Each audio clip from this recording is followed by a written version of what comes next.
chaque matin, on doit être dans sa présence. Il a un pain de révélation quotidien à nous donner. Amen. Amen. Et pour nous, nous l'aimons parce qu'il nous a aimés le premier, c'est ce que la Bible nous dit. Amen. Amen. Amen. Aujourd'hui, est-ce que tu t'attends à manger? Est-ce que tu as faim? Est-ce que tu as soif? Amen. C'est important qu'on ait faim et qu'on ait soif. Pourquoi? Parce qu'il y a beaucoup de personnes qui étaient violentes pour toucher la présence de Jésus. Cette femme à la perte de sang qui doit se frayer un chemin à travers la foule. La personne qu'on passe même par le toit. Est-ce que tu as faim? Est-ce que tu as soif ce soir? Amen. Et si tu as faim et que tu as soif, Dieu va te nourrir. Il répond à notre soif. Il y a des gens, ils ont soif juste de boire une petite tisane avec Jésus. Allez, on boit une petite tisane ensemble. Mais il y a plus. Il dit, si tu veux puiser, viens. Et moi, je ne suis pas épuisé. C'est infini. Amen. Amen. Dieu répond à notre soif.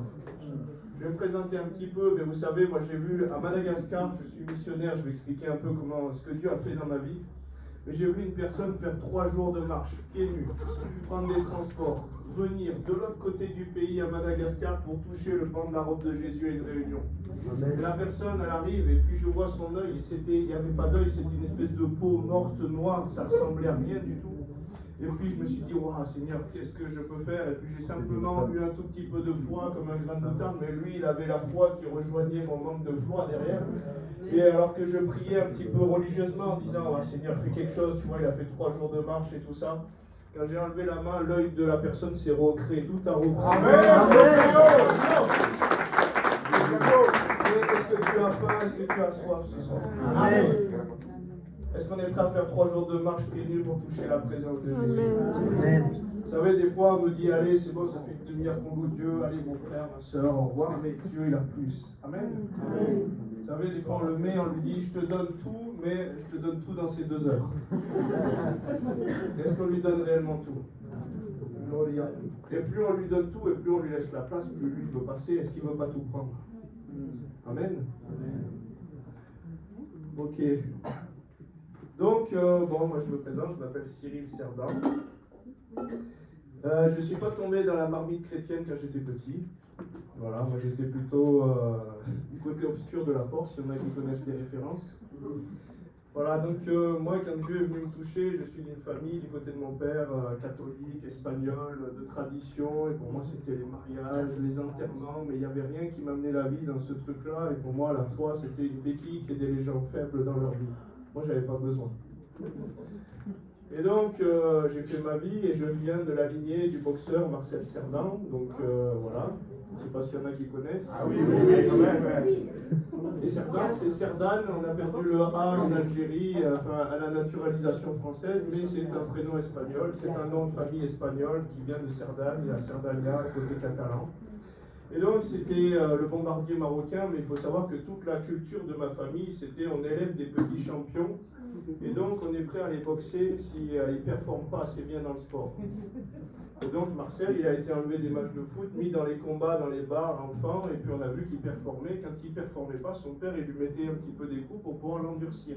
Et toute ma famille, c'était ça. Donc moi, j'ai été, j'ai fait un peu de savate, de boxe, et toutes ces choses-là, mais j'ai été aussi bon au tennis. Et quand j'avais 15 ans, j'étais dans les 25 premiers Français de ma catégorie d'âge. Je jouais avec les Richard Gasquet, toutes ces personnes-là. Je faisais le partenaire avec eux. Mais à chaque fois que je perdais un match de tournoi, que je déshonorais mon père, je finissais ensemble devant tout le monde. Coup de tête, voilà, tout ça, parce que je n'avais pas performé. Mais pour mon père, c'était de l'amour, c'est-à-dire qu'il avait reçu ça entre l'Espagne où ils avaient fui, ils étaient arrivés en Algérie, il avait vu des personnes de sa famille mourir devant lui, et donc pour pouvoir me protéger dans cette vie, il devait m'endurcir. Et donc c'était l'amour, mais passé à travers cette blessure à lui. Et puis je haïssais le tennis finalement, parce qu'à chaque fois que je ne performais pas, mon père il me mettait un coup, donc finalement j'avais plus envie. Et j'ai eu un accident à l'épaule et j'ai dû arrêter ma carrière de tennis. Mais vous savez, ma famille, ils n'avaient pas des grands moyens, et puis c'est la fédération qui me payait tout. Donc moi, à 15 ans, j'étais dans les plus grands tournois, les plus grands hôtels, on mangeait tout ce qu'on voulait. Et puis finalement, du jour au lendemain, tout ça, ça s'arrête. Moi j'étais sportif, préservé, tout ça, je ne faisais pas n'importe quoi, puisque j'étais cadré par la fédération de tennis et le sport. Et à un moment, je me suis dit comment ils vivent les jeunes de mon âge, parce que mes 2 parents étaient dans des problèmes d'addiction, l'alcool et tout ça, la violence. Et puis j'ai commencé à sortir avec les jeunes de mon âge, et comme j'étais avec l'esprit de compétiteur, les femmes qui m'intéressaient, elles aimaient toujours les bad boys.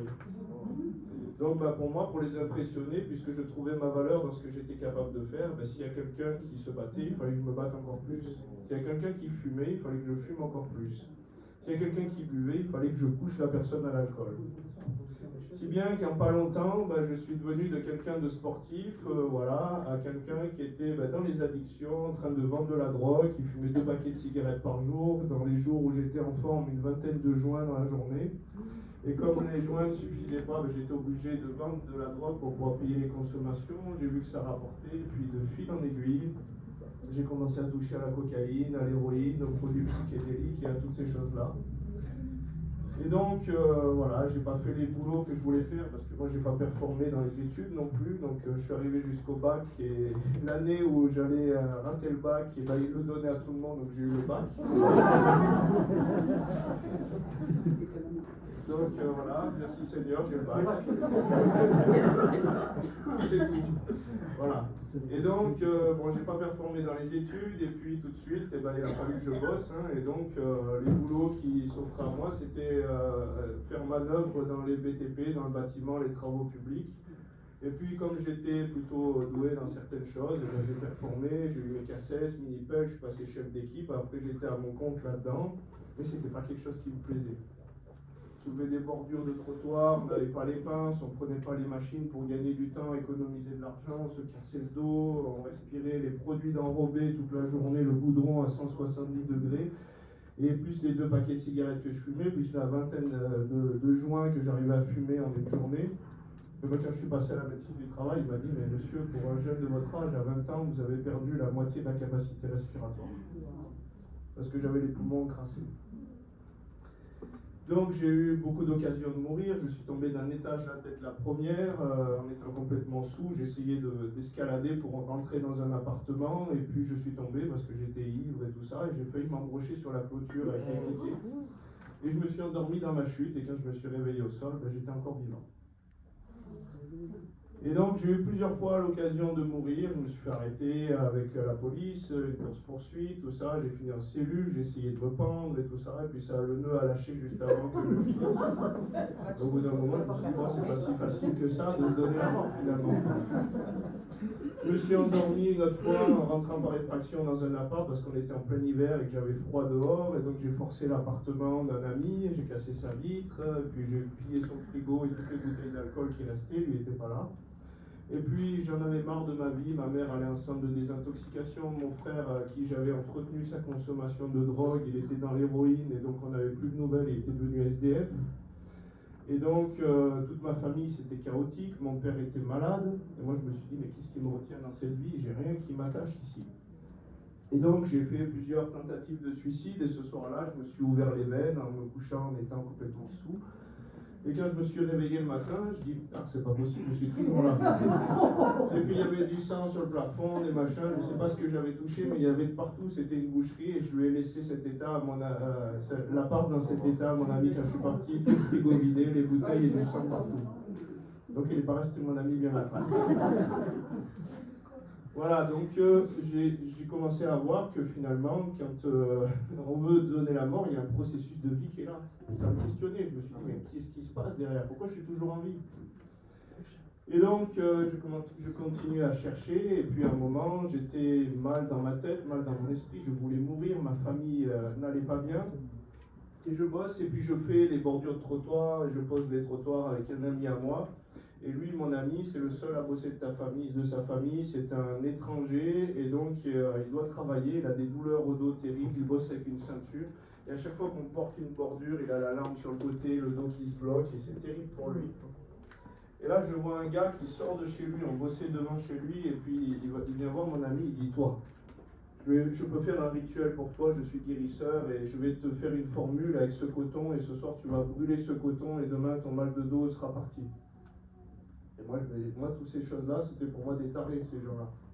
Même si ma grand-mère, côté espagnol, elle barrait le feu, elle faisait des trucs un peu bizarres, pour moi, c'était que du délire.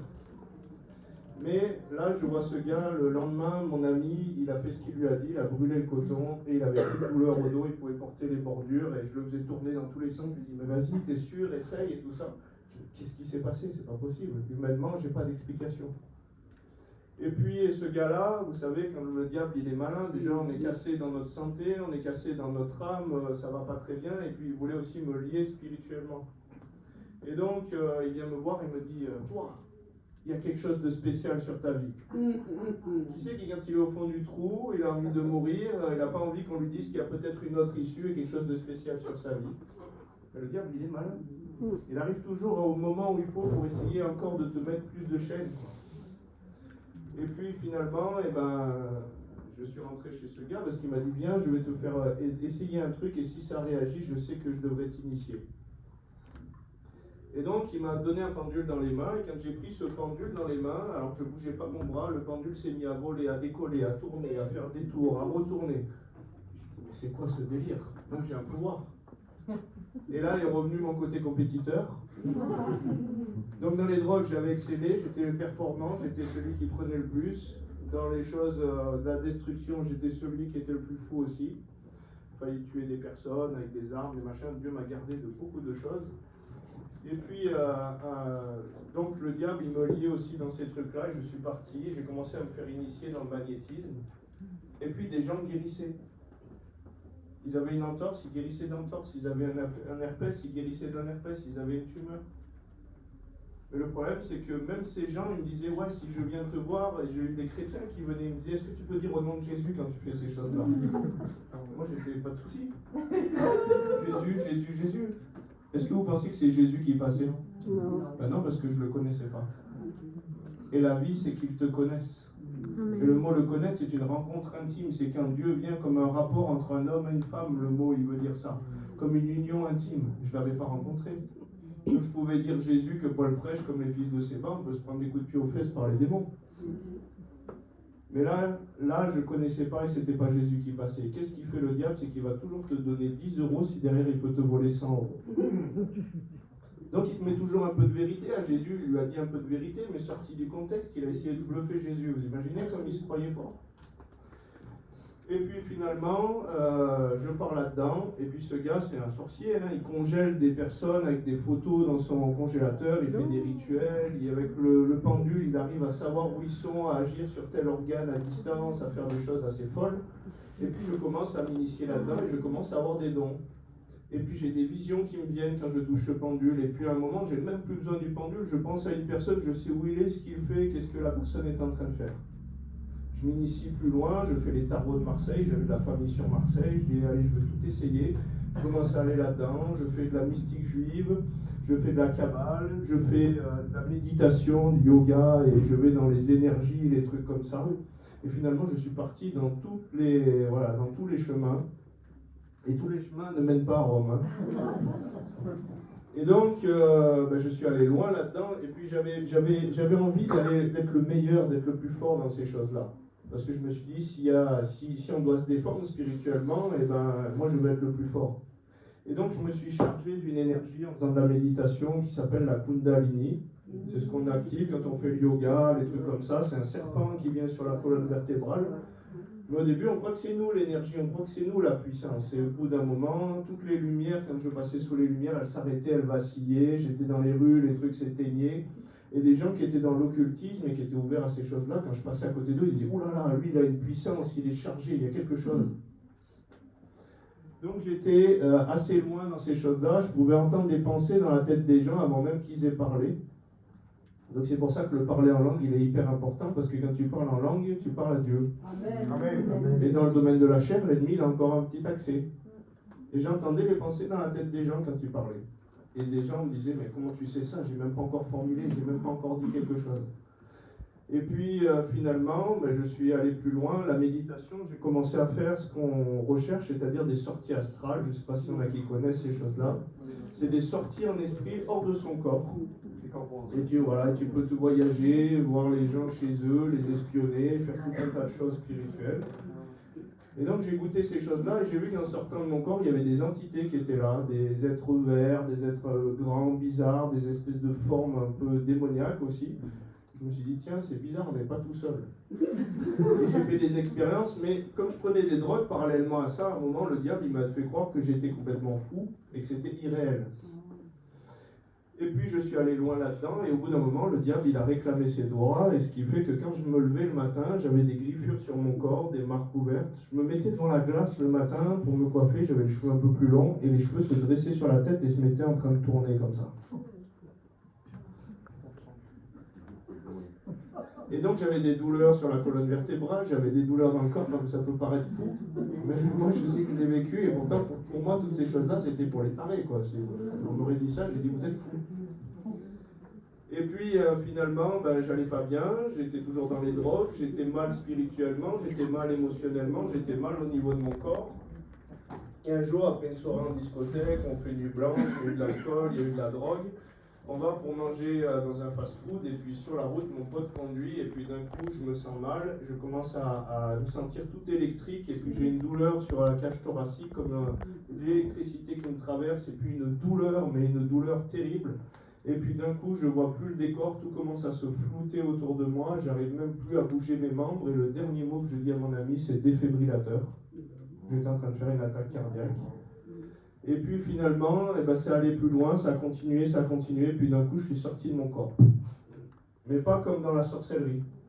C'est-à-dire que là je ne maîtrisais rien, je ne comprenais rien, je ne savais pas où j'allais.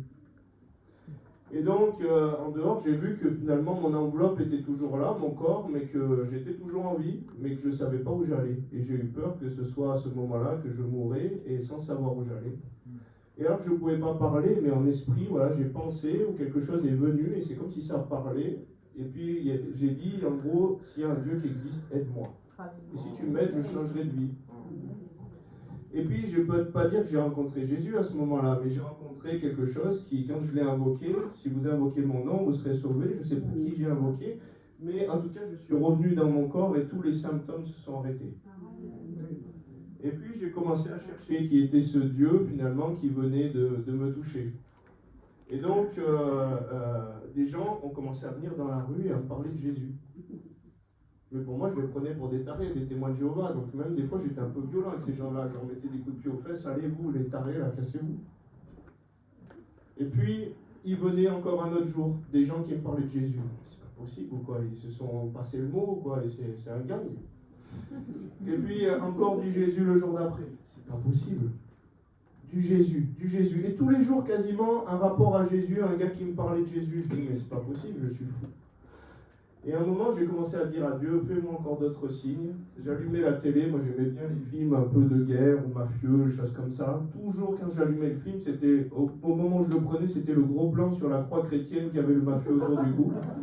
Je changeais de chaîne, c'était un prêtre qui nous disait oui, Jésus est le bon berger. Mais c'était du Jésus tout le temps. Je me dis, c'est quoi ce délire? Et puis j'ai continué à chercher, mais qui es-tu? Alors que ça paraissait évident pour certains peut-être, mais pour moi j'ai dit, mais je veux quelque chose de plus fort, quoi. Un jour je vais chez un ami à moi, et pendant la soirée, lui il est complètement saoul, il est défoncé, et puis il va dans sa bibliothèque, c'était un fils de quelqu'un de bonne famille, sa mère elle était professeure, et il me sort un livre de sa bibliothèque, il me dit tiens t'as qu'à lire ça. Je regarde le livre, c'est un livre chrétien illustré pour les enfants. Et je dis mais c'est quoi ce délire? Et lui il n'est même pas croyant, il me dit oh mais je sais même pas pourquoi je t'ai sorti ça, non tu vas pas lire ça. Je dis si, moi je le demande un signe encore à Dieu, c'est encore du Jésus quoi. Et donc je lis ce livre, et puis je commence à tomber sur le passage qui dit Jésus est le chemin, la vérité et la vie, nul ne vient au Père que par moi. Et ça produit quelque chose en moi, vous savez, la parole elle commence à prendre vie. Et puis je feuillette ce bouquin pour les enfants, il n'y avait pas toute la Bible, il y avait quelques versets, c'était des dessins avec des pages illustrées pour les enfants. Et puis je continue à feuilleter ce bouquin, et puis je tombe sur l'histoire de Jonas. Vous savez, Jonas qui se fait manger par un... Ouais, ça marche pas bien. Un, deux. Ouais. Jonas qui se fait manger par le gros poisson, qui se fait recracher à un endroit. Pareil. Un, deux. Et là, je me suis dit, mais c'est bon, ils sont complètement tarés, ces chrétiens. Ils croient qu'on se fait bouffer par un poisson, on se fait cracher à un endroit, ils ont pris plus de drogue que moi, allez, je ferme ce truc, c'est pas pour moi. Et puis, finalement, il y avait toujours ces paroles en moi qui disaient Jésus est le chemin, la vérité et la vie. Ma famille, ça allait de plus en plus mal. Mon père était malade, il avait été sous oxygène la moitié de la journée pour une algie vasculaire faciale, c'est des migraines comme si on mettait Voilà, un coup de couteau dans la tête en permanence, des douleurs terribles, l'œil qui gonflait, il ne pouvait plus travailler, ma mère qui allait en centre pour l'alcoolisme, mon petit frère qui était SDF, on ne savait pas où il était, j'avais un petit dernier avec qui j'avais 14 ans et demi d'écart que j'essayais d'élever, mais j'arrivais même pas à m'élever moi-même, quoi. Et puis à un moment, j'ai dit, c'est bon, j'en ai marre. Voilà, s'il n'y a rien, s'il n'y a pas quelque chose de plus fort qui se passe, moi je vais me suicider, je vais mettre le paquet parce qu'il n'y a rien qui m'intéresse. J'ai dit voilà, c'est simple, si tu es dans l'islam, je vais dans l'islam. Si tu es dans le bouddhisme, je vais dans le bouddhisme. Si tu es chez les juifs, je vais chez les juifs, les chrétiens, montre-moi quel est le chemin. Si tu es chez les extraterrestres, un truc qu'on ne connaît pas, dis-moi qui tu es. Et s'il n'y a rien qui se passe rapidement, moi je mets le paquet pour en finir. Et donc je lui demande quel est le chemin finalement. Et puis je vais dans un magasin de bricolage, un bricomarché, puis je vais voir le vendeur, et puis je lui dis, écoutez, voilà, il me faudrait ça, tel type de bois, tel machin, et tout ça. Et le vendeur, il se pose en face de moi, et puis il me dit, voilà, j'ai préparé votre commande, j'ai ça, j'ai ça, j'ai ça. Mais je peux vous poser une question? Je me dis, mais qui c'est ce gars-là? Pourquoi il me pose une question? C'est le père Fouras ou quoi? Et puis il me regarde et il me dit, voilà, répondez à cette question, qui a dit, je suis le chemin, la vérité et la vie? Et là, je commence à trembler un peu parce que je me dis, mais c'est pas possible. J'ai demandé quel était le chemin dans le secret de ma chambre. Le mec, il vient encore me parler alors que j'ai mis à Dieu. Je lui ai dit, voilà, si tu me dis pas rapidement, je me suicide. Et lui vient me dire, qui a dit, je suis le chemin, la vérité et la vie? Et je sais que c'est Jésus parce que je l'ai lu dans ce petit livre. Mais sur le moment, je ne veux pas lui dire ça à Jésus. Donc je me dis, allez, je vais lui sortir un truc, un philosophe chinois, Lao Tse, quelque chose comme ça. Et le gars, il me regarde et il me dit, continue de chercher, t'es pas loin de la vérité, c'est Jésus-Christ qui a dit ça. Amen. Je pars du magasin, je prends mes fournitures, j'ai eu peur. Qu'est-ce qui s'est passé? C'est quoi ce délire? J'étais dans la voiture comme ça, et il y avait quelque chose en moi qui luttait. C'est réel, c'est pas réel, t'es taré, t'as pris trop de drogue, c'est réel. Regarde toute l'année qui s'est passée. Jésus, Jésus, Jésus, là encore Jésus, Jésus. Et moi je sais même pas comment on fait pour marcher avec Jésus. Et puis finalement j'arrive chez moi et je repasse toute l'année. Je me dis non, ça peut pas être le fruit du hasard, c'est pas possible. Je dis écoute, voilà, je sais pas comment on fait avec toi, mais tape là, ça match pour moi, je m'engage dans cette voie-là. Et je ne peux pas dire que j'ai reçu le Saint-Esprit avec ma bouche qui s'est mise à claqueter comme ça, mais le lendemain, quand je me suis levé, j'avais une intelligence nouvelle, des mots nouveaux, et moi je ne mettais pas les mots, je n'y connaissais rien à la Bible. Donc moi je disais, il y a une aura autour de moi, il y a une présence, quelque chose qui est fort. Et puis je parlais de Dieu à ma famille, de l'existence, j'avais des réponses sur la vie où je pouvais presque m'asseoir à côté de ce Cyril, où c'était moi qui parlais. Et puis je disais, mais il est vachement intelligent, ce gars-là, il parle bien, mais c'était moi. Et donc à un moment, je me suis dit, mais je répondais à toutes les questions et j'avais des réponses, et puis il parlait de Dieu, je ne sais pas pourquoi, et à un moment, je me suis dit, mais il ne faudrait pas que je leur dise trop de bêtises, parce que finalement, je n'ai pas lu la Bible. Donc je suis allé m'acheter une Bible, et puis j'ai vu en lisant la Bible que tout ce que j'étais en train de leur dire, je le retrouvais dans la Bible, dans la parole de Dieu. Et je dis, waouh, ça c'est exceptionnel. Et moi j'aime bien éprouver et tester les choses. Et donc je dis, ben, le renouvellement de l'intelligence dont il est parlé dans la parole, je dis, j'ai l'impression d'être plus intelligent, c'est vrai. Et puis je peux cocher ça. Et puis le demander, vous aurez, cherché, vous trouverez. Je dis, ben, j'ai demandé à Dieu, j'ai cherché, et c'est vrai que j'aurais pu passer toute ma vie sans lui demander qui il était, mais là j'ai trouvé quelque chose. Je peux cocher ça. Et puis je fais le tour, la nouvelle naissance qu'il est parlé, ben oui, j'ai l'impression d'être né d'une vie nouvelle, j'ai plus envie de faire certaines choses que je faisais. Ok, la conviction de péché, la repentance, je dis, mais c'est vrai, ça doit être ça aussi, parce que j'ai plus envie de faire ces choses-là. Je tombe dans les passages dans Marc 16 qui dit, ceux qui croiront en moi, ils imposeront les mots malades, ils chasseront les démons. Amen. Je me dis, bon, bah écoute, ça c'est bon, ça c'est coché, pourquoi ça je ne vais pas le cocher? Donc j'ai commencé à aller voir mes parents, et puis moi j'étais fort au niveau commercial, et je les saoule un petit peu, et je leur dis, écoutez, par l'immatriculation de Jésus, vous êtes guéris, puis je venais de voir une vidéo sur internet de quelqu'un qui priait, et une personne était guérie, et donc je vais voir ma mère qui avait eu un accident de voiture, la cloison nasale cassée, l'os tordu, le nez déformé, elle voulait se faire opérer de ça. Et puis je vais la voir, je lui dis, écoute maman, je vais prier pour toi. Elle me dit, oh machin, mon père, oui, t'es un taré mon fils, t'es un extrémiste dans tout ce que tu fais. Et je lui dis, écoute, c'est pas grave, vous croyez pas, moi je crois au nom de Jésus, maman, sois guérie. Sur le moment, il ne s'est rien passé.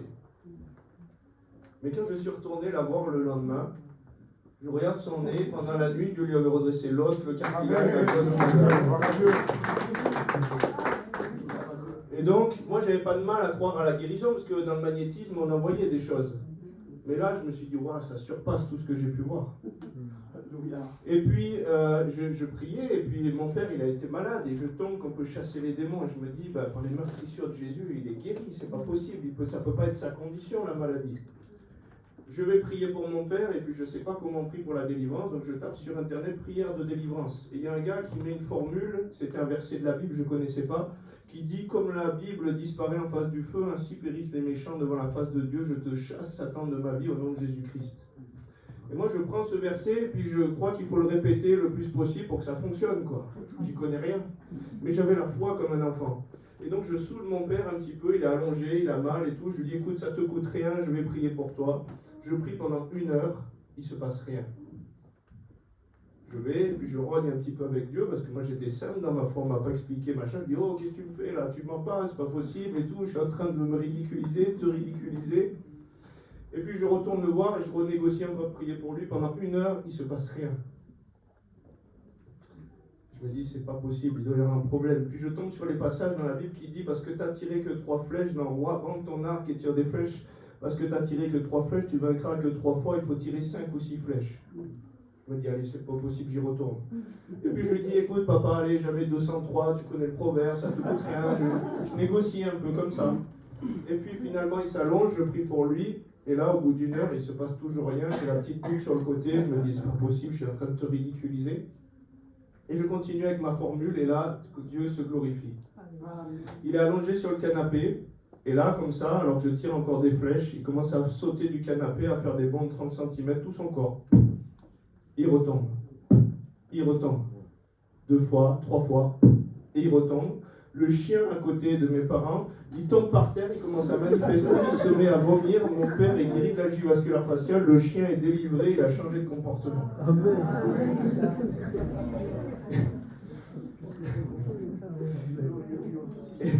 Et donc, dans le troupeau de porc, il y a des esprits qui vont, on est bien d'accord, on a une autorité sur tout ce qui est dans nos familles, dans nos possessions, dans nos biens, dans nos objets. Vous êtes d'accord avec ça?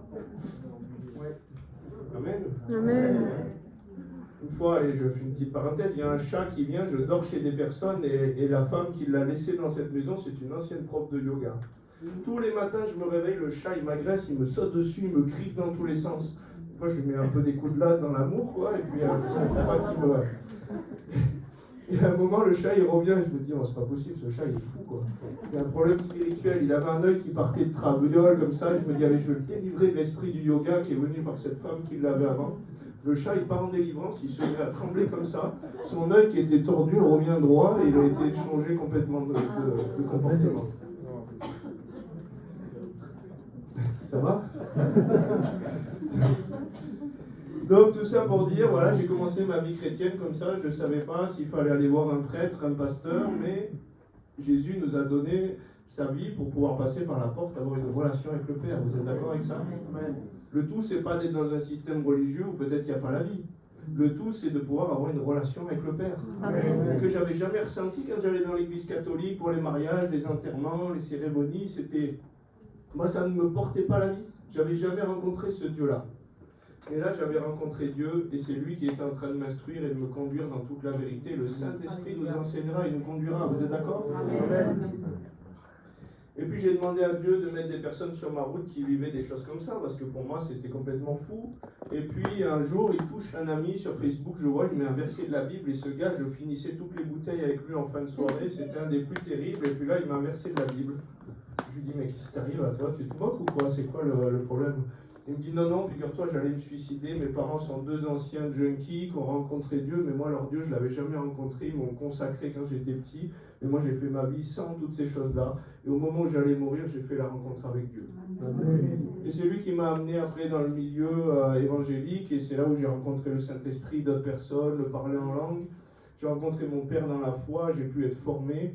Et puis maintenant, ça fait 7 ans que je suis à plein temps dans le service pour Dieu, et Dieu m'a envoyé comme missionnaire dans les nations. Et les miracles n'ont pas cessé, et les choses surnaturelles de Dieu se sont accentuées. Alléluia. Donc aujourd'hui, je sais que si moi je suis pas, vous n'êtes pas en train de regarder Cyril, vous êtes en train de regarder un super zéro que Dieu peut faire un super héros parce qu'on est tous appelés en Christ à manifester ces choses-là. Vous êtes d'accord?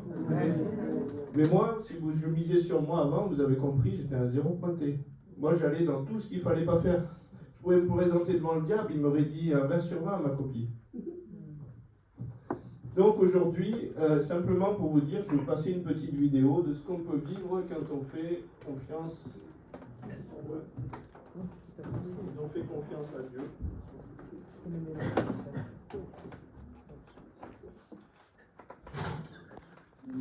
Donc là, par exemple, on est ici au Togo. On est dans une évangélisation de masse. Il y a des milliers de personnes qui sont venues. En fait, quand on priait, qu'on prêchait l'évangile, les sorciers qui tuaient les gens à distance ont été amenés devant la scène en roulant sur des centaines de mètres et ils ont plié le genou devant Jésus. C'est des milliers de personnes qui acceptent le Seigneur. On est allé aussi loin qu'on a commencé à prier pour le procureur, le ministre et toutes ces choses-là. Il y a eu un impact énorme. Des aveugles se sont mis à voir. Cette petite fille avait le blanc des yeux tout blanc et des pupilles se sont recréées après. Elle a commencé à voir et tout le village a donné sa vie au Seigneur. Et c'est 400, 500 personnes. Et donc après, il faut démarrer une église parce qu'ils ne connaissent pas toutes ces choses-là, les former. Là, on est au Cambodge, dans un village de mine d'or exploité par des Chinois. Les enfants jouent dans les produits toxiques. Et on s'est dit, mais comment tu vas passer, Seigneur, parce qu'ils ne parlent pas notre langue, ils n'ont pas de culture chrétienne, c'est que bouddhiste, ils n'ont jamais entendu parler de Jésus. Et Dieu a dit, mais imposez les mains, et le Saint-Esprit est communiqué par l'imposition des mains des apôtres. On prie pour les enfants, ils tombent dans le repos de l'Esprit quand ils se relèvent. Ils ont vu Jésus, les anges, ils donnent leur vie au Seigneur, et Dieu les a enseignés directement. Et moi, je n'avais pas appris ça dans mes formations théologiques. Et je commençais à me dire, mais Seigneur, c'est pas possible, c'est toi qui fais ça. Et quand j'ai demandé de témoigner, après des vagues de personnes, des fois qui tombaient dans l'esprit, je dis, qui c'est qui veut témoigner? La plupart de l'assemblée, 1000 personnes avaient été guéries. Les gens venaient me montrer, me disent, regardez ma main. Je dis, mais qu'est-ce qu'elle a, votre main? Et je dis, il y a 5 doigts. Elle me dit, ouais, c'est bien ça, c'est que tout à l'heure, j'en avais que 4.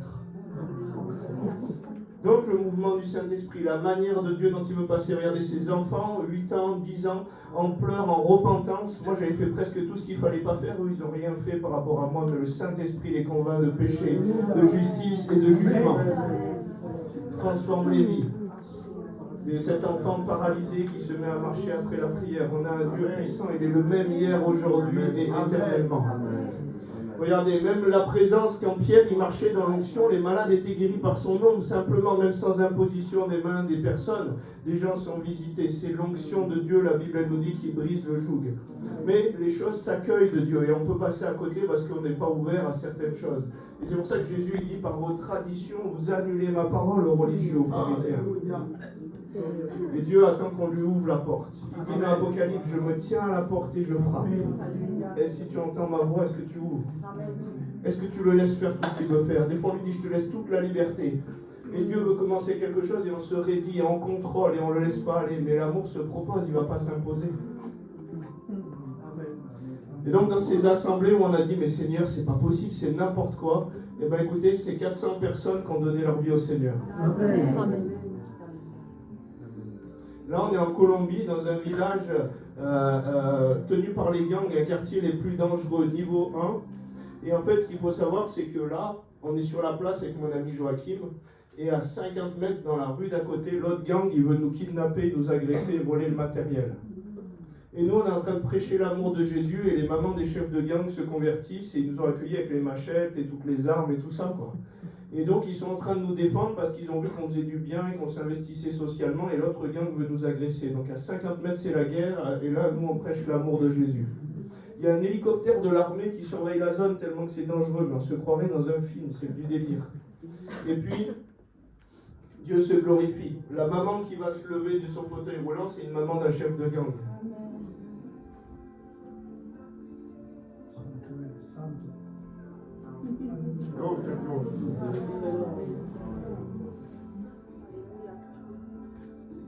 Et donc, quand les chefs de gang se convertissent, la délinquance cesse, la drogue s'arrête et le territoire est transformé par la gloire de Dieu. Il n'y a que les nations.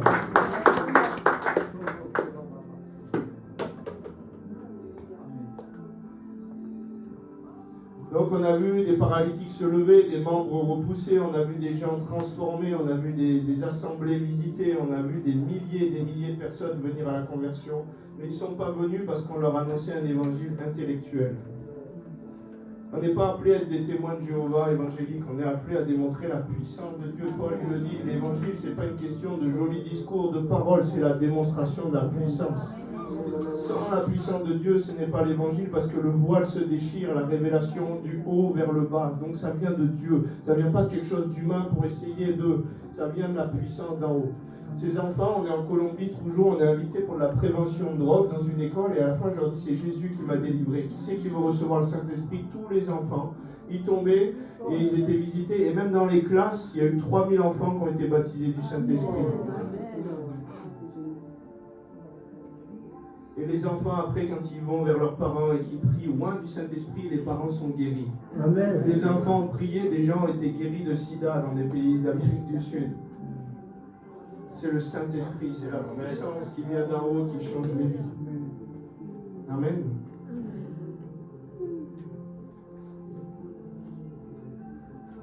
Donc peut-être que ça peut surprendre. Moi, Dieu m'a surpris. Et même j'étais en train de juger des choses qu'il faisait à travers moi. Je dis, attends, j'ai pas appris ça, moi, dans mes cours. Ça doit pas se passer comme ça. Et vous savez, des fois, on dit à Dieu, qu'est-ce qu'il doit faire? Et on lui dit, Seigneur, écoute, ton serviteur parle. Et qui c'est qui doit le plus parler? Ça, c'était que des gens qu'on tuait.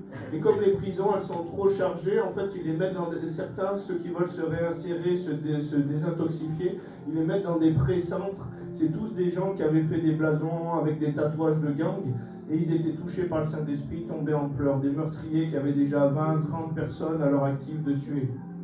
Ça, c'est la rue du Crac à Medellín, et les personnes qui avaient des plaies ouvertes à se piquer, se refermer, les plaies purulentes, et tout ça, ça quittait. Cette femme, elle avait les os cassés là en bas, c'est les pointes, c'est les os qui sortent de la jambe. Et après la prière, elle est venue, elle est tombée, un nouvel os s'est recréé, les bouts d'os sont tombés. Amen. Est-ce que vous croyez à ça? Est-ce que vous croyez que Dieu est puissant et peut changer les vies? Est-ce que vous croyez que l'onction brise le joug ce soir et que Dieu peut transformer nos vies? Donc si tu crois, la Bible dit, tu verras la gloire de Dieu. Amen. Donc Dieu veut élargir l'espace de notre temps, il veut nous sortir du contrôle, il veut nous sortir de nos habitudes, il veut dire arrêtez, sachez que je suis Dieu. Et vous savez, des fois on le limite et on dit mais Dieu ne peut pas faire ci, Dieu ne peut pas faire ça. La fin de Jean, c'est marqué qu'il n'y a pas des miracles, tous les miracles que Jésus a fait dans la Bible, sinon il aurait fallu une grande quantité de livres et le monde il n'aurait pas pu contenir tous les livres qu'on écrivait. Donc si tu te dis je dois vivre que ça, il y a bien plus. Dieu m'a déjà remis un plein d'essence. Dieu a fait apparaître pendant 1 mois de la nourriture. À Madagascar, on a prié, les sachets de nourriture se multipliaient. Les finances apparaissaient sur le compte des personnes. Une personne a eu un déblocage d'argent et a reçu presque 600 000 euros. Une autre personne a une dette de payer. Je priais pour une association chrétienne. À un moment, ils ont dit sous 1 mois, si on n'a pas 150 000 euros, on doit fermer la porte. Les 150 000 euros sont arrivés dans la foulée de la prière. D'autres, ils allaient payer, on disait, voilà, Dieu paye vos factures, il a payé vos dettes dans des pays musulmans. Et quand ils arrivaient à la caissière disait, mais on ne comprend pas, c'est payé à la machine, vous ne pouvez pas payer, partez avec les courses, il n'y a pas besoin, c'est payé. Ça, c'est au Pakistan, des conversions par dizaines, par centaines dans un pays musulman sous la puissance de Dieu. On a été gardé à la douane, on devait se faire arrêter avec des évangiles, des DVD, et Dieu endormait les douaniers. Cet homme, il avait une broche en fer dans toute la jambe, il ne pouvait pas marcher, il était comme ça figé, et après la prière, Dieu soit l'a fait disparaître, soit il en a fait du chamallow, mais en tout cas, il peut marcher des kilomètres, il n'a plus de douleur. Cette femme tuberculose, c'est très contagieux, elle crachait du sang, elle allait mourir, ça fait 1 mois qu'elle ne s'alimentait plus, on la prend dans les bras, elle guérit complètement. Elle se lève dans un aéroport et la première question qu'elle se pose, elle se dit mais qu'est-ce qu'ils vont dire, j'étais infirme et je devais avoir un siège handicapé, et là je vais me lever, est-ce que je vais toujours avoir ma place handicapée? Je dis écoutez madame, vous inquiétez de ça, Dieu vous a guéri, gloire à Dieu.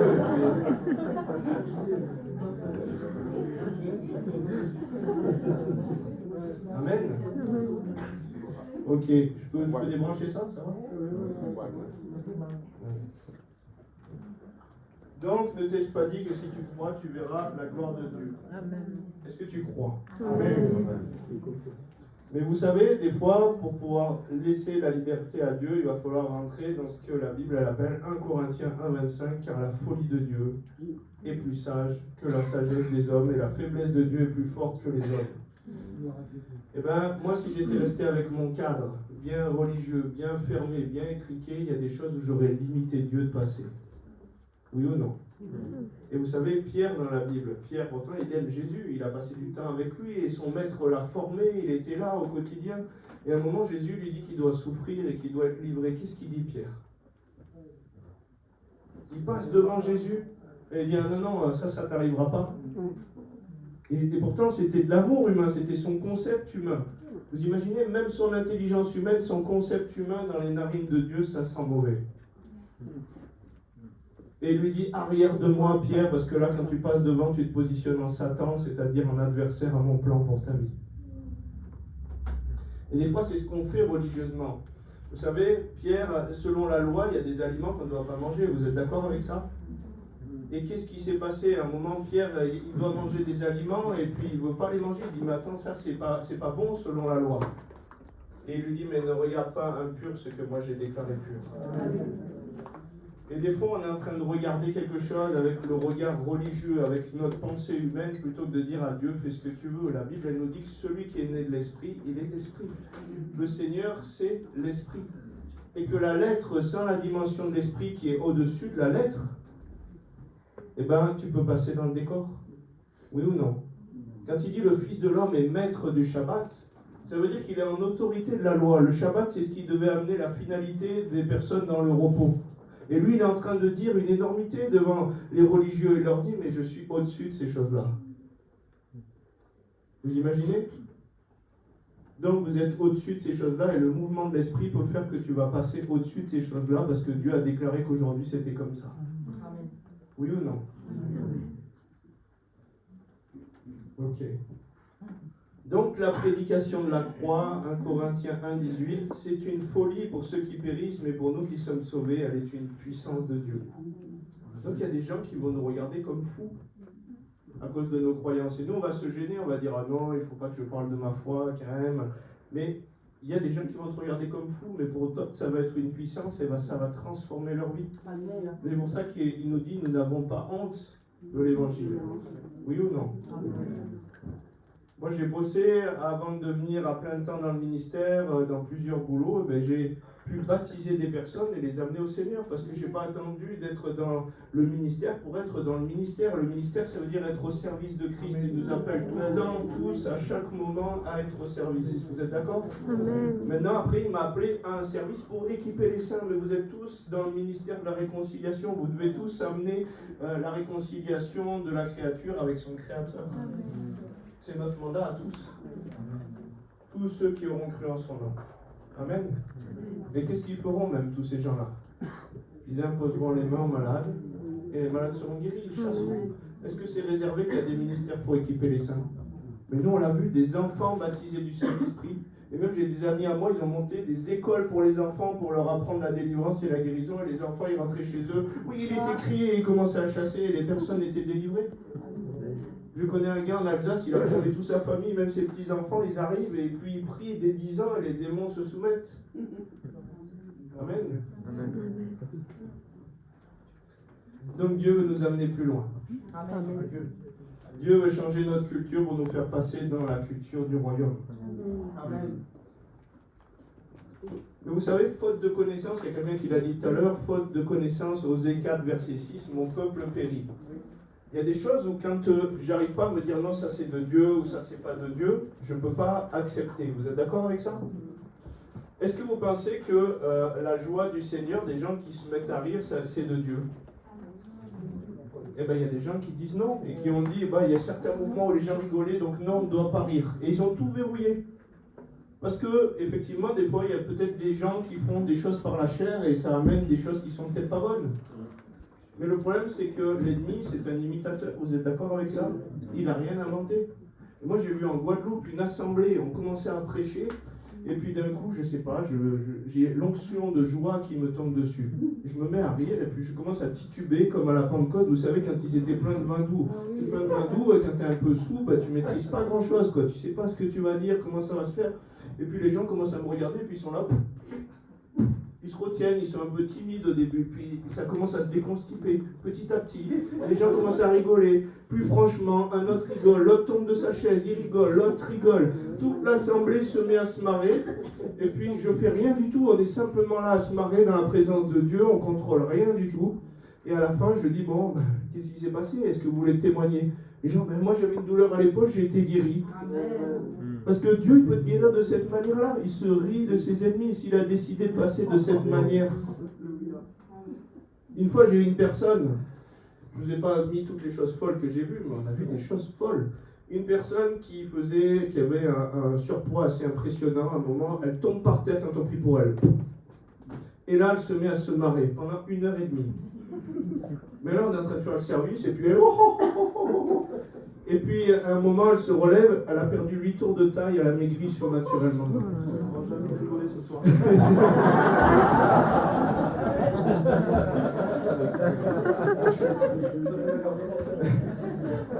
Est-ce que vous croyez que Dieu peut passer comme ça? Il parle tantôt d'une manière, tantôt d'une autre, et on y prend bagarre. Vous êtes d'accord avec ça? Et si Jésus il veut te remettre un petit coup de vin ce soir et qu'il a envie juste que tu te marres et que toi tu veux rester constipé comme ça en disant je laisse toute la liberté, je te donne mon cœur, fais ce que tu veux, mais que tu ne veux pas aller dans le mouvement de Dieu, dans la manière dont Dieu veut passer, tu peux passer à côté de ta bénédiction. Vous imaginez? Si tu as la lèpre et que le prophète il arrive loin de Dieu et qu'il reçoit une parole et qu'il te dit va te laver 7 fois dans le Jourdain pour être purifié de ta lèpre et que toi tu te dis non, je veux pas que ce soit comme ça. Il pourrait sortir à ma rencontre et il pourrait m'imposer les mains quand même. Mais si le mouvement de Dieu, si la porte du ciel, c'est dans cet élan-là, en lui nous avons la vie, le mouvement et l'être. Vous êtes d'accord? Dans le mouvement de Dieu, dans la manière dont il veut passer, c'est là qu'est la vie. Peut-être je casse des codes ce soir, je sais pas. Amen, amen. Un jour, j'ai un ami pasteur, il me raconte, il me dit, écoute, le Seigneur m'a fait faire quelque chose de complètement fou. Il me dit, j'avais préparé le culte, les louangeurs avaient préparé leur truc et tout ça, et puis il me dit aujourd'hui, non, c'est pas comme ça, aujourd'hui c'est champagne. Et lui, il n'a rien d'autre, il a préparé son message et tout ça, il me dit, écoute, c'est bizarre, hein, j'ai reçu champagne. D'autres prix, ils disent, oui, nous aussi nous recevons champagne, c'est bizarre, on ne comprend pas. Ils ont dit, allez, on va acheter du champomis, des trucs sans alcool, puis du champagne, des machins, voilà, et puis on va amener les trucs là, et puis on ne sait pas ce que Dieu veut faire. Quand ils ont commencé à déboucher le champomis, je ne sais pas si c'est alcoolisé ou pas, hein, mais en tout cas, ils ont débouché leur truc, ils ont commencé à servir des verres, et puis il est tombé une parole prophétique qui trinquait à la victoire de Jésus sur Satan. L'onction de Dieu est tombée sur toute l'assemblée, les gens ont été guéris comme ça. Amen. Est-ce que Dieu peut faire des choses comme ça? Amen. Vous savez, Marie, elle va voir Jésus, elle dit, mais ils n'ont plus de vin. Vous imaginez, ils étaient déjà sous.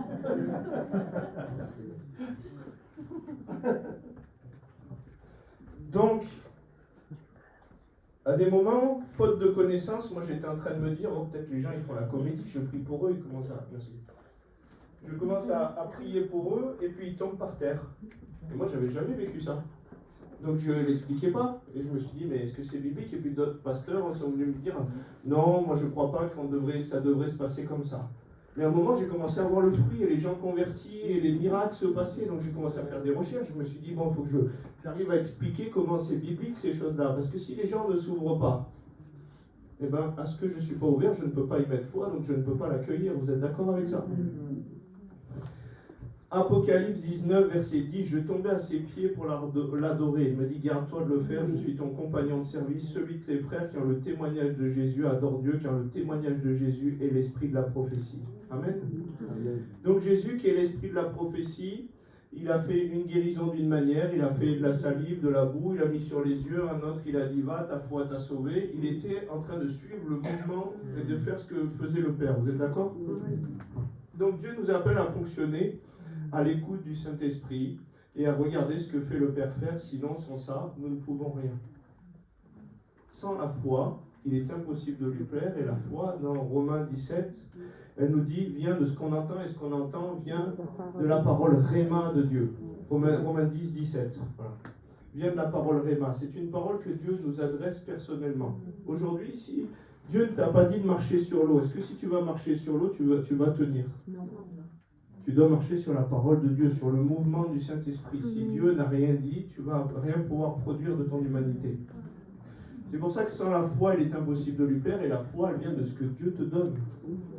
Sans ça, tu n'as pas la foi. Tout don parfait vient de Dieu. Ça va? C'est pas ton espérance, c'est pas le fait de froncer plus les sourcils qui te rend pas plus la foi, c'est un don de Dieu. Augmente-nous la foi, il est discipliné. Vous êtes d'accord? 2 Chroniques 5, verset 13. Et lorsque ceux qui sonnaient des trompettes et ceux qui chantaient s'unissant d'un même accord pour célébrer, pour louer l'Éternel, ils firent retentir les trompettes, les cymbales et les autres instruments et célébrèrent l'Éternel par ses paroles, car il est bon, car sa miséricorde dura toujours. En ce moment, la maison de l'Éternel fut remplie d'une nuée. Les sacrificateurs ne purent pas y rester pour faire le service à cause de la nuée. La gloire de l'Éternel remplissait la maison de Dieu. Amen. Et quand il est dit, ils ne purent pas y rester, en hébreu, amad, ça veut dire se tenir debout, rester, endurer, supporter la présence de Dieu. Et il nous dit, mais qui pourra se tenir debout quand il paraîtra? Il sera comme le feu du fondeur. Quand il y a le feu qui arrive, il y a quelque chose qui s'écrase dans sa présence. Vous êtes d'accord? Donc est-ce que c'est biblique déjà qu'il y ait une manifestation où les gens ne puissent pas endurer et sont plaqués au sol dans sa présence? Bien sûr que oui. Quand il tire Ève de la côte d'Adam, qu'est-ce qu'il fait? Il y a comme une opération chirurgicale, il tombe comme dans un sommeil profond. Tardema, ça veut dire comme une espèce de transe, il ne maîtrise plus, il est plaqué au sol et Dieu est en train de faire quelque chose de spirituel. Eh bien, on l'a vu plusieurs fois, des gens étaient guéris comme ça, quand la puissance de l'ennemi fléchissait le genou, au nom de Jésus, tout genou fléchit. Vous êtes d'accord avec ça? Le diable, il a dit quoi à Jésus? Il a dit, si tu te prosternes et m'adores. Et la notion de se prosterner, c'était dans la vision de mettre les genoux au sol et la tête au sol comme une marque d'adoration de quelqu'un, comme font les musulmans par exemple. Et bien qu'est-ce qui se passe quand on prend l'autorité du nom de Jésus? Tout genou fléchit et il fait que le diable et que ton problème dans sa vie se prosterne et adore Dieu et se soumet devant Dieu. Et bien souvent j'ai vu des gens tomber dans la présence de Dieu, être libérés, guéris comme ça. Et ça ne s'est pas passé dans plus de vacarme, c'est simplement que Dieu voulait faire plier le genou à l'ennemi, prophétiquement à travers ton corps de cette manière-là. Qu'est-ce qui s'est passé avec les personnes qui voulaient livrer Jésus? Il leur a dit, c'est bien toi Jésus qu'on cherche? Oui, c'est moi. Qu'est-ce qui est écrit? Ils reculèrent et ils tombèrent face contre terre. Vous imaginez? Donc en fait, si on ne veut pas voir des manifestations de Dieu, on ne les voit pas. Mais si on décide de dire, voilà, je me remets en question, est-ce que Seigneur, toi tu peux faire des choses comme ça, on en voit qu'il y a plein de manifestations comme ça. On voit dans la Bible qui est Psaume 76, 6, à ta menace, Dieu de Jacob, ils se sont endormis. Cavaliers et chevaux. Vous imaginez? Même toute la création se soumet à l'autorité du nom de Jésus. Les manifestations du Saint-Esprit. Jérémie 23, 9, sur les prophètes, mon cœur est brisé au-dedans de moi, tous mes os tremblent, je suis comme un homme ivre, comme pris de vin, à cause de l'Éternel, à cause de ses paroles saintes. Vous avez déjà vu des gens se mettre à manifester, à trembler? Eh bien, vous voyez, toutes ces choses-là sont bibliques. Des gens tombés. La joie du Seigneur est notre force. Il a dit, tel il est, tel nous sommes aussi dans ce monde. Donc, est-ce que Dieu peut se marrer dans ta situation à travers toi? Imaginez, face à Goliath, tu as un Goliath dans ta vie, un gros défi dans ta vie.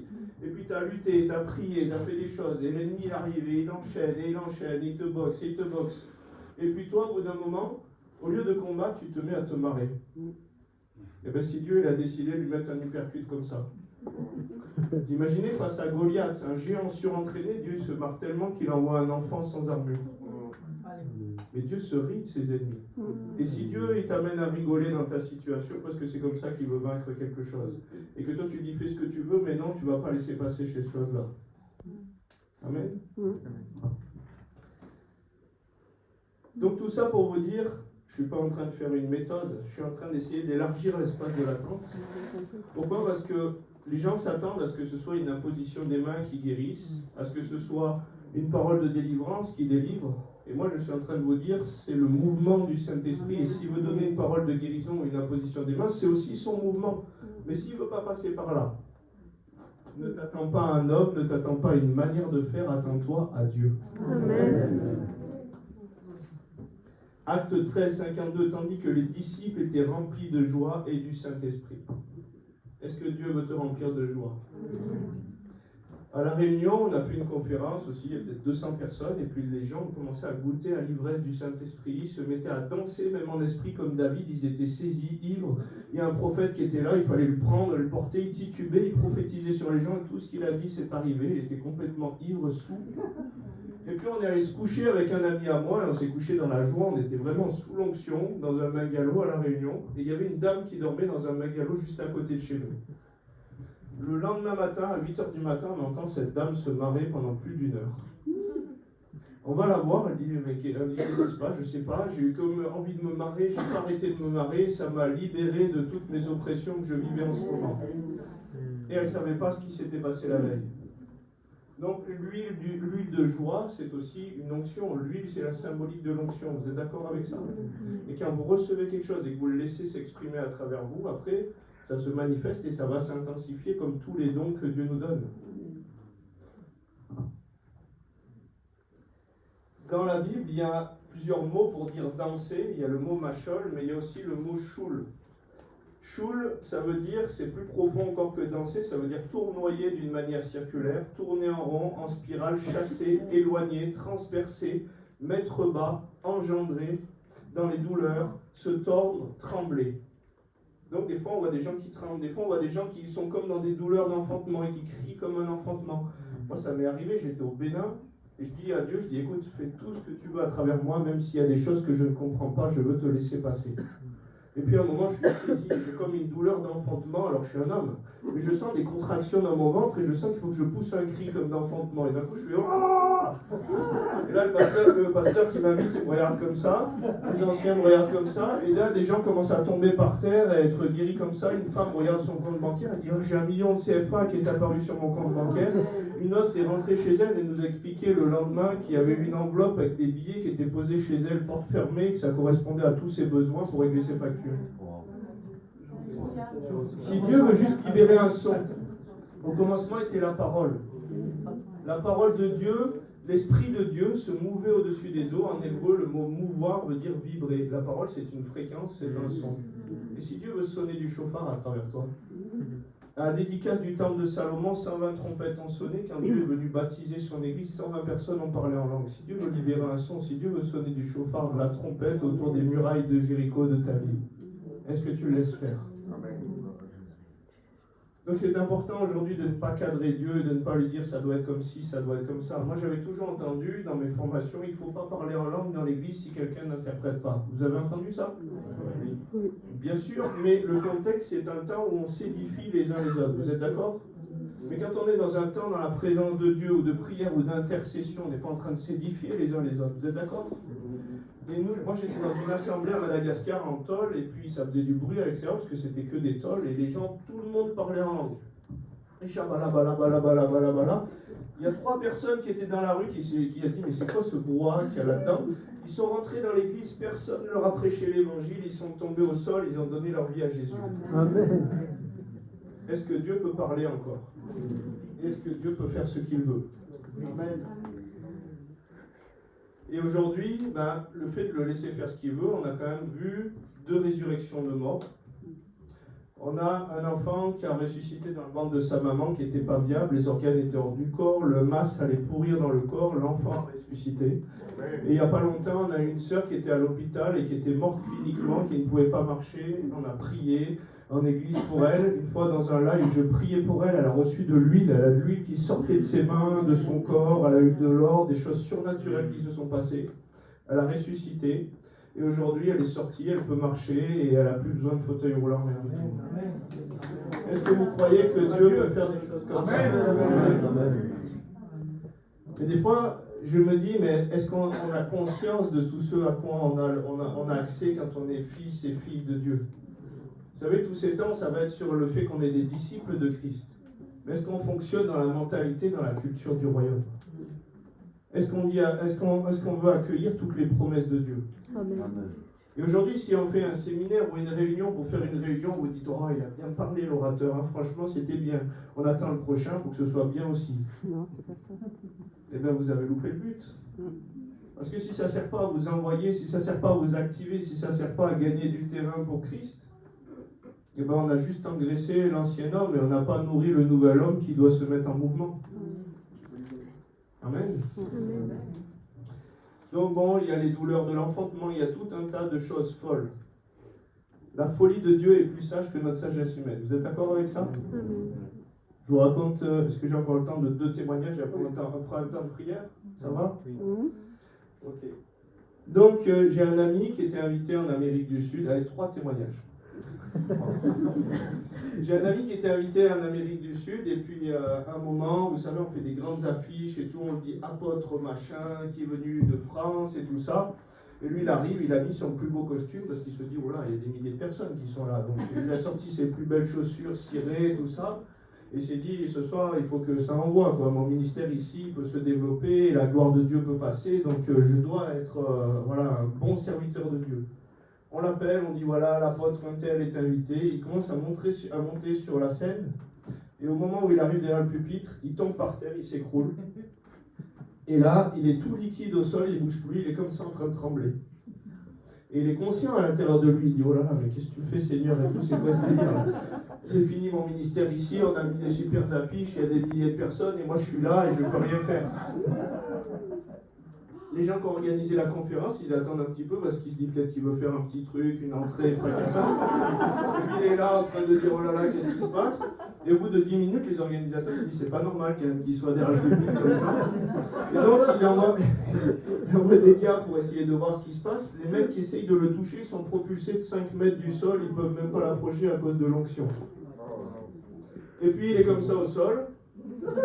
Et puis la soirée se passe, toute la soirée. Et il est comme ça toute la soirée. Ils sont obligés d'aller prendre un brancard, ils le ramènent chez la personne chez qui il dormait dans le brancard, et lui il est comme ça. Le lendemain, il se réveille et tout, et puis il dit, mais Seigneur, qu'est-ce que tu m'as fait hier soir? C'est quoi cette prestation là? C'est fini, il n'y aura plus ce territoire qui va s'ouvrir. Il ouvre la porte du logement où il était des centaines de personnes qui étaient devant, qui sont venues lui remercier pour ce qu'il a fait la veille. Lui, il n'a rien fait. Les gens étaient guéris comme ça, touchés comme ça, à cause de l'onction. Et Dieu lui dit, arrêtez, sachez que je suis Dieu. Et il voulait plus le voir sur le tableau, il voulait que ce soit Dieu qui exerce ce ministère. Amen. Est-ce que Dieu peut faire comme ça? Une fois, il y a un gars dans une station-service, on se la raconte dans des pastorales, et puis il arrive, et puis il est dans la station-service, et Dieu lui dit, voilà, fais le poirier. Vous savez ce que c'est faire le poirier? C'est vous mettez les mains en l'air, les 2 pieds comme ça. Et puis le gars, bon, il est à la station, il y a du monde, et puis il se dit, ah, faire le poirier, il a entendu dire, fais le poirier. Donc là, il s'exécute, il met les mains au sol, les pieds en l'air, il fait le poirier, et puis au bout d'un moment, il se dit, allez, je vais vite passer ce moment de honte, je vais vite régler ma course, personne ne m'a trop vu, et allez. Il va voir le caissier pour régler sa course, et le caissier, il arrive, il le trouve en pleurs. Il lui dit, mais écoutez, monsieur, qu'est-ce qui vous arrive et tout ça? Et le gars lui dit, mais écoutez, vous savez pas, mais tout à l'heure, j'ai envoyé un gars promener qui était venu me parler de Jésus, et je lui ai dit, mais je croirais le jour où je verrai un gars me faire poirier dans la station-service.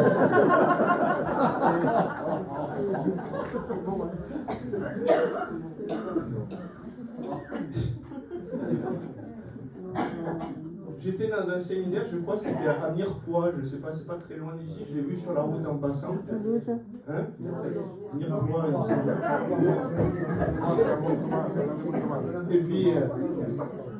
Et puis je fais la louange, et puis tout ça, et puis la présence de Dieu tombe, elle est là. Et puis les gens, les yeux fermés, on sent l'onction, moi je continue en chant, en langue, en esprit, je me laisse inspirer. Et à un moment, j'entends un chant de Johnny Hallyday. Qu'est-ce que c'est ce délire? Et puis je commence à dire arrière de moi Satan et tout ça, parce que c'était pas le meilleur des chrétiens, lui il a fait même des chansons pour le diable. Et je dis Seigneur, c'est quoi ce délire? Et puis j'entends un chant de Johnny Hallyday qui vient, tout le monde est là à visiter. Je dis je vais pas leur chanter un chant de Johnny Hallyday, qu'est-ce que c'est ce délire? Et puis j'entends je te promets le sel au baiser de ma bouche, machin et tout ça. Je me dis bon, et j'entends ça. Je me dis allez, bon, je me lance. Et je commence à chanter un chant de Johnny Hallyday alors qu'il y a l'onction qui est là. Il y a un mec qui arrive, il tombe en pleurs. Et en fait, il n'était pas chrétien. Mais ce gars, il était venu à la réunion et il avait mis comme un ultimatum à Dieu. C'était un fan de Johnny Hallyday, qui était alcoolique. Et en fait, il a donné sa vie au Seigneur, délivré de l'alcoolisme ce jour-là. Et il a été transformé sur un chant de Johnny Hallyday. C'est pour ça que la folie de Dieu est plus sage que la sagesse des hommes. Est-ce que tu crois ça? Et moi, c'est un témoignage que j'ai vécu. Je l'ai vu, ce gars. Je l'ai baptisé. Allez, je vous en raconte un autre. J'ai un ami prophète en Afrique qui vient me voir, il me dit, voilà, je lui parle de la folie de Dieu, des choses comme ça, et lui il me dit, écoute, Dieu m'a conduit à faire quelque chose de complètement fou. Il me dit, tu connais notre culture à l'africaine, quoi. L'homme c'est l'homme, hein, tu fais pas...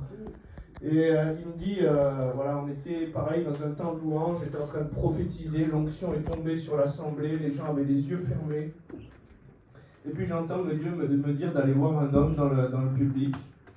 Et puis quand Dieu me parle, je ne crois pas que c'est Dieu parce que c'est complètement fou ce qu'il me demande de faire. Il me demande d'aller lui mordiller le lobe de l'oreille et de lui lécher l'oreille.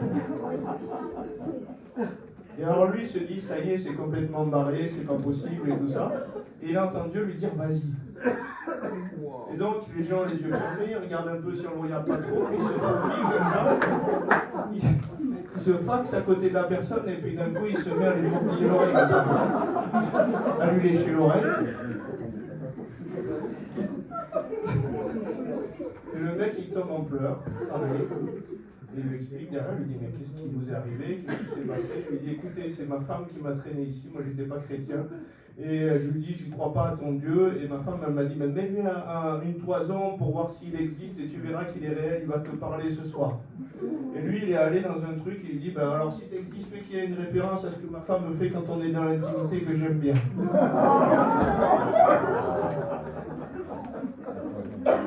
Et sur la base de ça, le gars a donné sa vie à Jésus. Mais je vais lécher l'oreille de personne ce soir, normalement.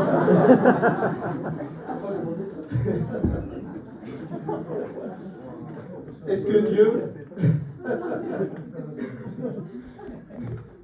Est-ce que vous pensez que Dieu est au-delà de ce qu'on peut concevoir? Est-ce que le mouvement de l'esprit n'est pas au-delà de notre intelligence et de nos pensées? S'il veut, il peut faire parler un âne. Et ce soir, vous avez un bourreau devant vous. Donc, si Dieu veut faire quelque chose, il peut faire ce qu'il veut, comme il veut, au moment où il le veut. Amen. Attendez-vous au mouvement du Saint-Esprit. Attendez-vous à la manière de Dieu de passer. Dieu peut te guérir simplement parce que là, dans la présence de Dieu, il y a l'onction. On a vu des gens, la dernière fois, on était, je sais pas, tu étais à Monaco, je crois, la dernière fois. Il y a des personnes qui ont été guéries et qui ont témoigné être guéries spontanément sur leur siège. On n'a même pas prié pour eux parce qu'ils ont saisi que dans l'onction, c'est l'onction qui brisait le joug. Donc plus tu vas t'attendre à Dieu et te dire peut-être que Dieu est en train de travailler mon cœur, de brûler quelque part, de faire ci ou de faire ça, plus ta porte va être ouverte à la manière dont Dieu veut passer et plus Dieu va pouvoir te toucher. Mais des fois on met des œillères, on lui dit non ça doit être comme ci, non ça doit être comme ça. Et même dans l'onction, j'ai même pas prié pour ces choses-là. Les gens saisissent leur guérison et quand tu es dans ton identité en Christ, tu es la délivrance, tu es la guérison, puisque lui il l'est. Et c'est plus toi qu'on voit sur le tableau, c'est Christ en toi qui passe de la manière dont il veut, comme il veut. Et ça m'est arrivé, je ne priais même pas, je dis bonjour à quelqu'un, et la Bible elle ne dit pas de prier pour les malades pour qu'ils soient guéris, elle dit de leur imposer les mains. Ça m'est arrivé de serrer la main des personnes qui me disent oh j'étais complètement guéri, mais j'ai même pas prié parce que plus tu as conscience de ton identité en Christ, plus tu es pétri dans la pensée de Christ, et plus les fleuves d'eau vive coulent à travers toi. Amen. Vous sentez la présence de Dieu? Ok. Simplement, je vais demander à ce qu'on puisse commencer à sonner des trompettes. Il y en a qui parlent en langue ici. Et vous voyez, quand on parle en langue, c'est la dédicace du temple de Salomon, à la dédicace quand Dieu est venu dédicacer son temple, les gens ont parlé en langue. Et je crois qu'il y a des forteresses que Dieu veut ébranler comme ça ce soir. Et puis on va se laisser conduire, on va prier, voir ce que Dieu veut faire. Si on t'impose les mains, que tu vas pleurer, tomber, crier, manifester. Si Dieu veut passer d'une manière ou d'une autre, laisse le Saint-Esprit faire ce qu'il veut faire.